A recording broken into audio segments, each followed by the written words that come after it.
Be strong.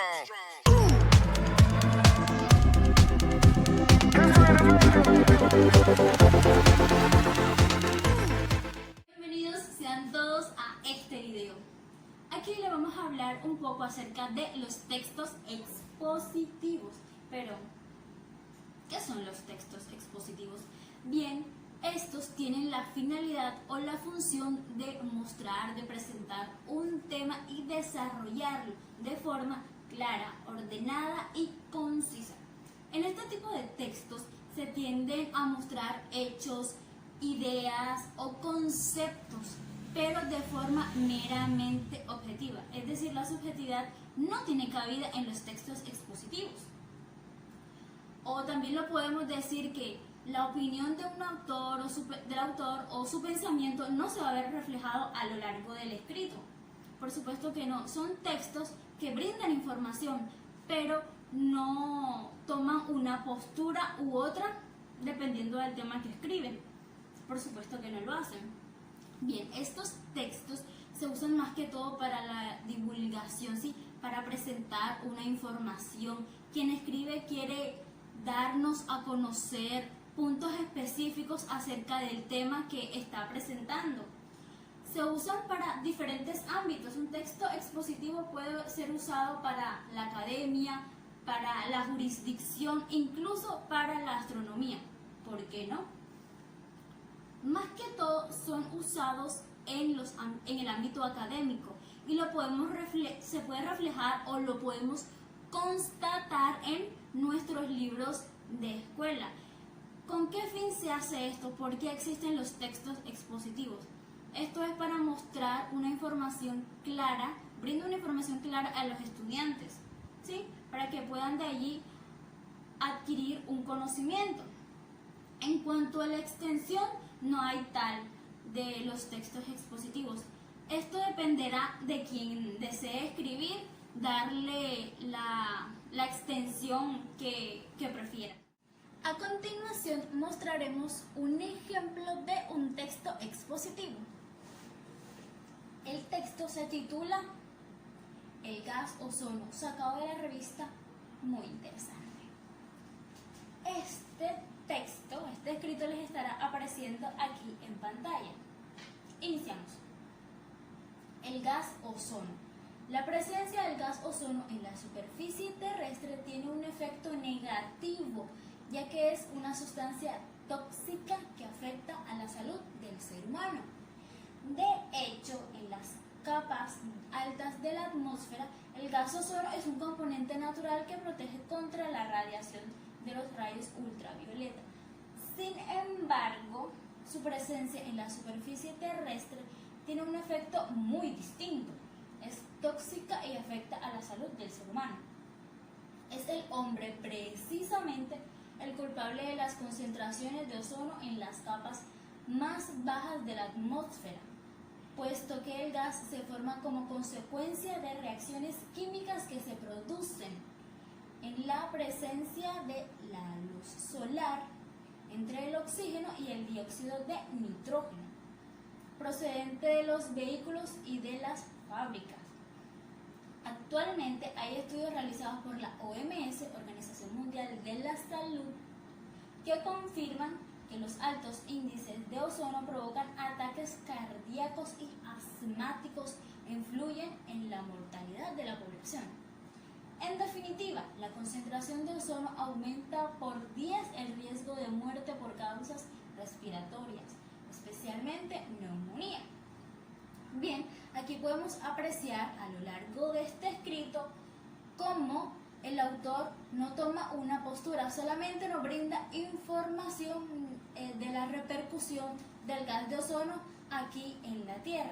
Características de los textos expositivos. La principal característica de los textos expositivos es que da información de manera objetiva. Además, aporta información específica.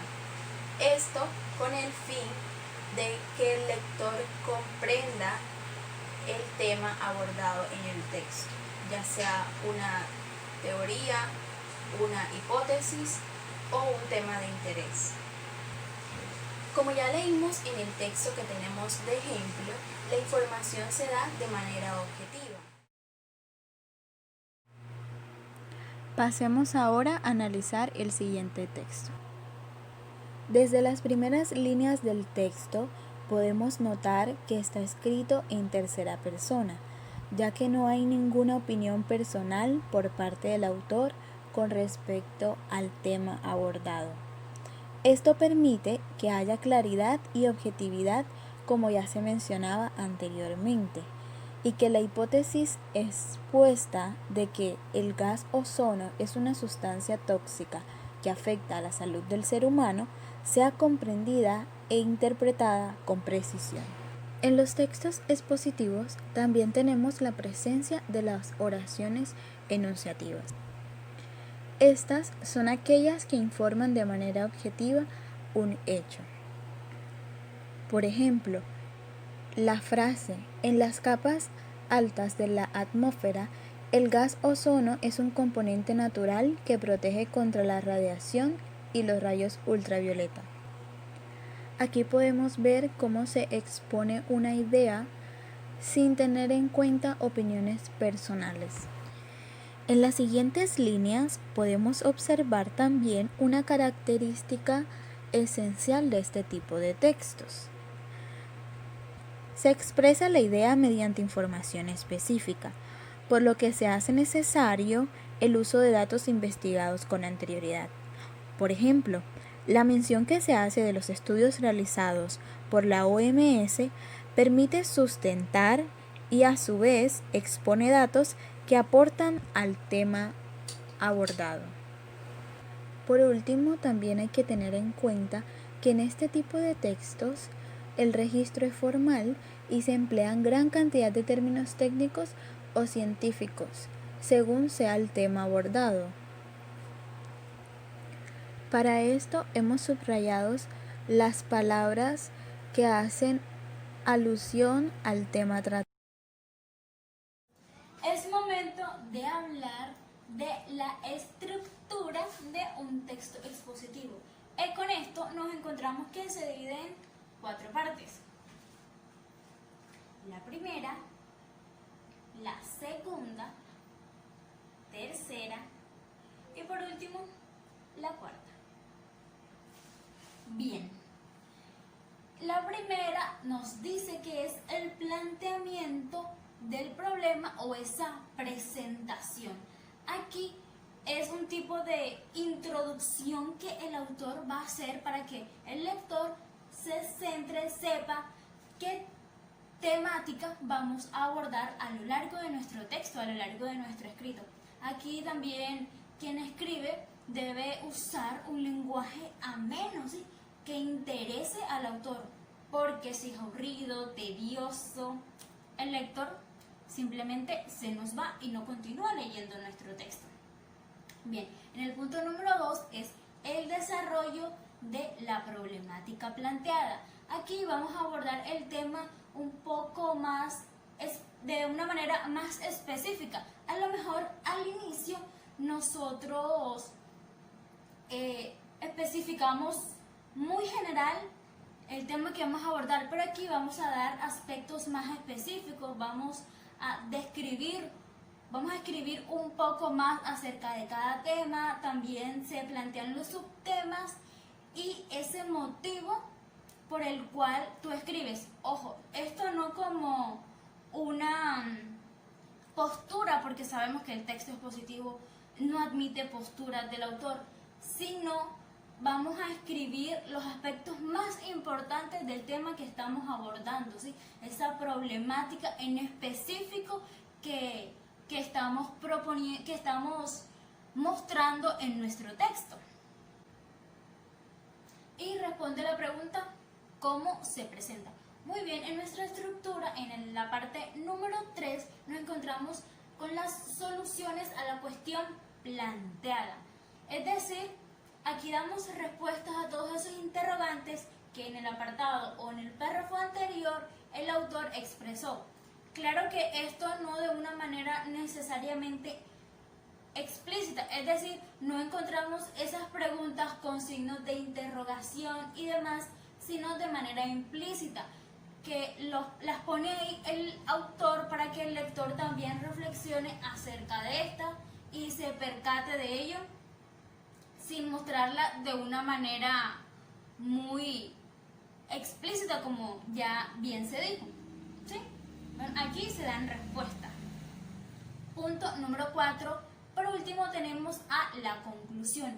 Esta es una síntesis de todo nuestro escrito. Debe reflejar muy resumidamente lo que a lo largo de todo el texto se abordó.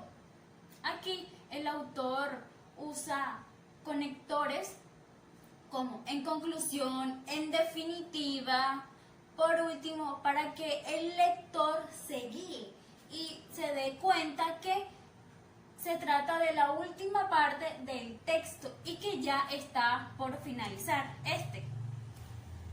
Para amplificar lo anteriormente dicho, vamos a retomar nuestro texto, el gas ozono.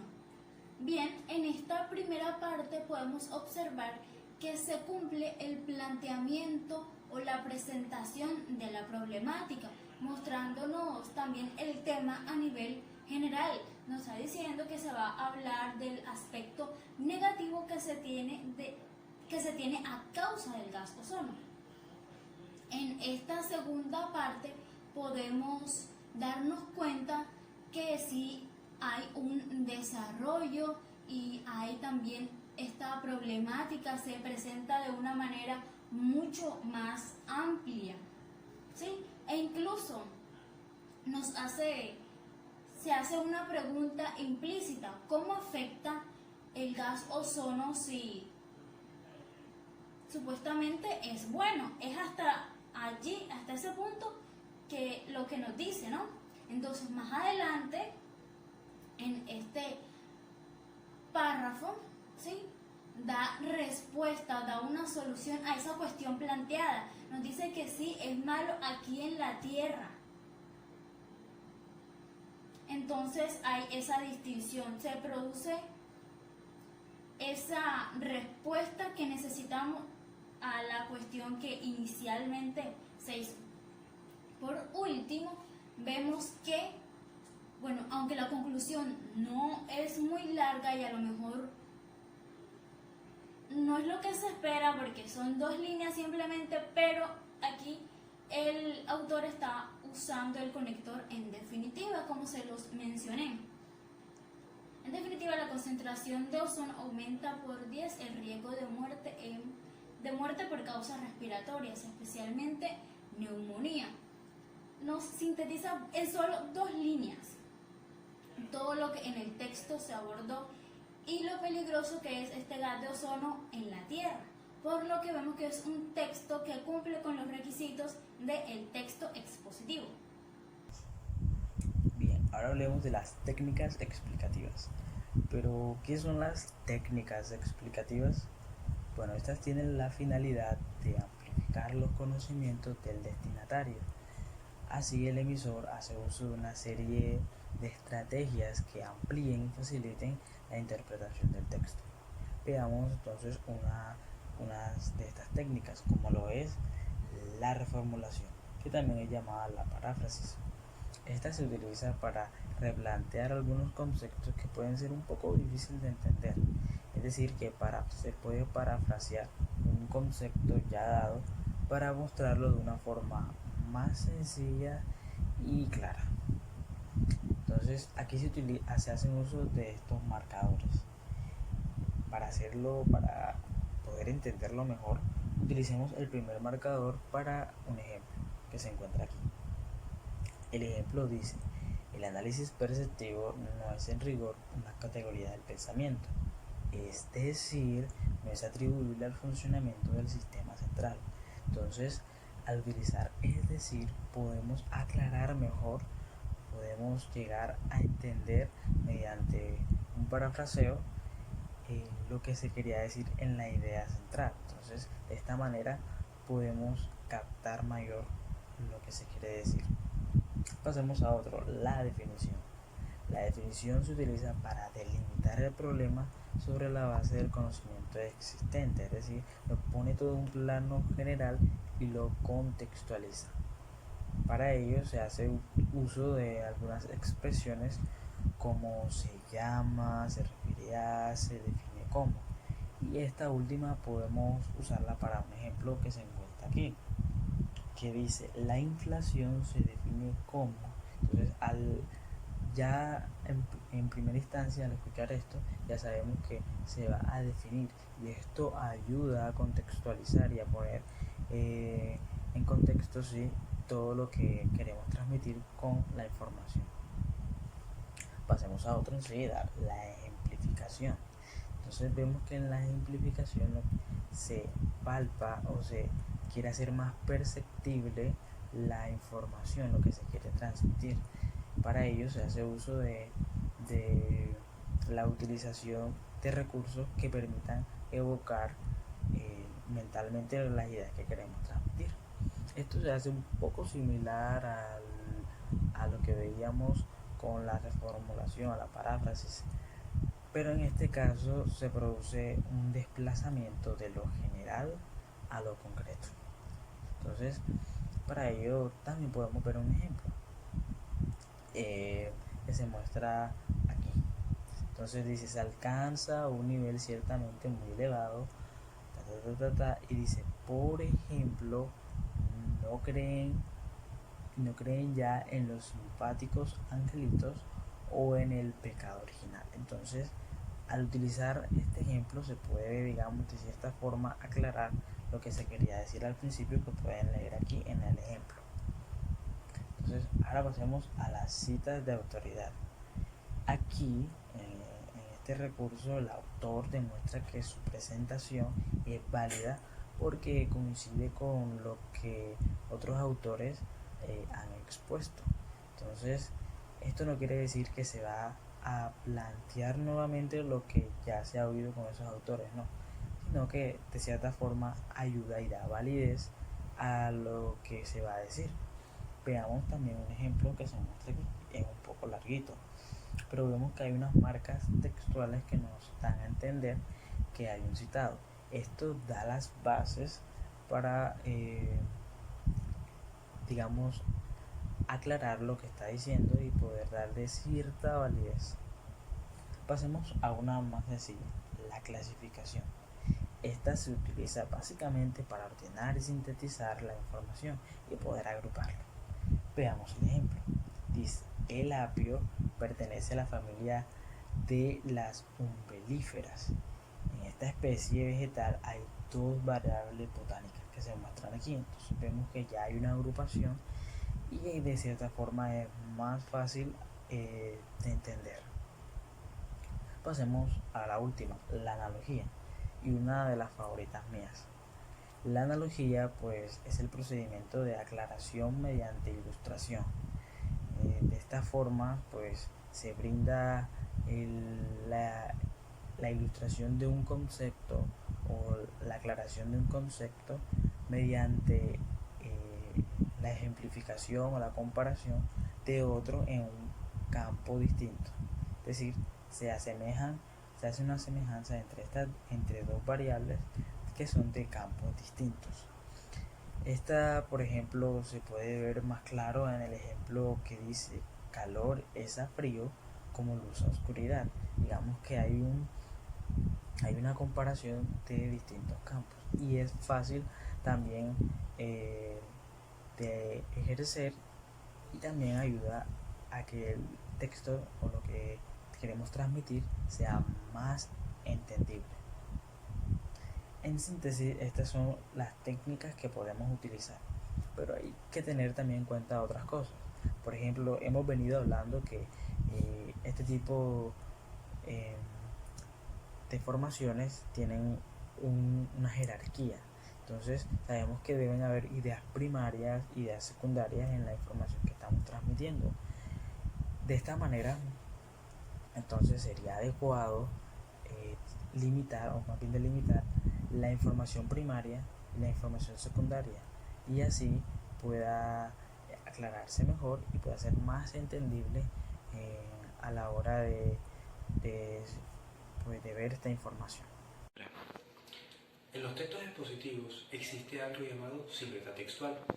Esta es la que nos dice la estructura que debe llevar el texto. En los textos expositivos va de la siguiente manera. La silueta textual empieza con un título que va a ser una prelectura sobre el tema inicial. Este título se aconseja de que lleve primero un sintagma nominal, es decir, que empiece por un determinante, un núcleo y un adjetivo. Seguidamente empieza con una presentación.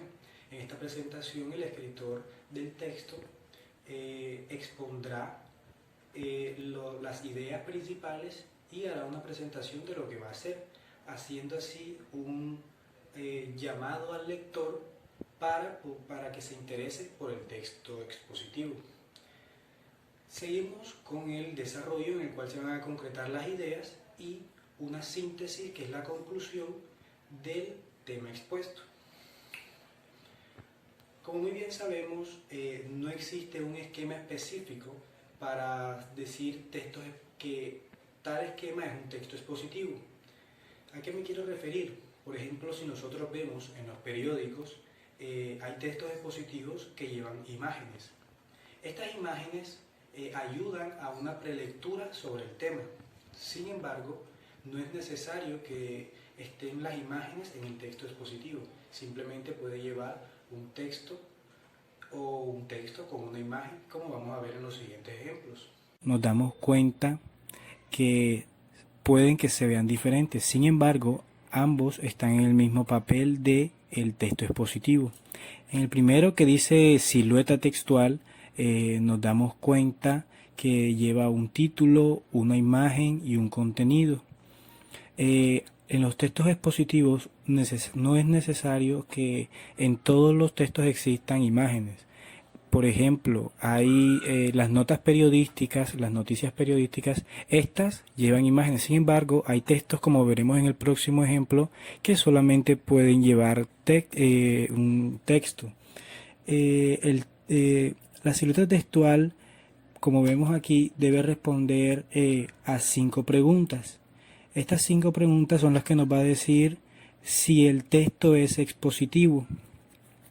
Como vemos en el segundo ejemplo, ya aquí no hay una imagen.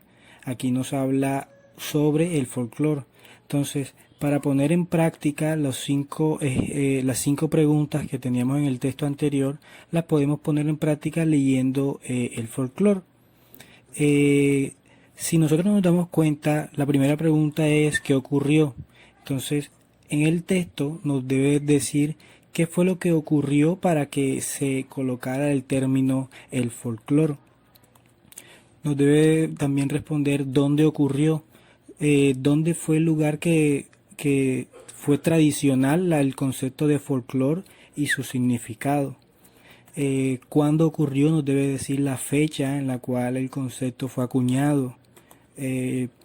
Cómo ocurrió, los efectos que tuvieron para llamarse el folclore y por qué ocurrió, la razón por la cual este nombre, este concepto cogió gran renombre. Entonces, si responde estas 5 preguntas, nos vemos frente a un texto expositivo.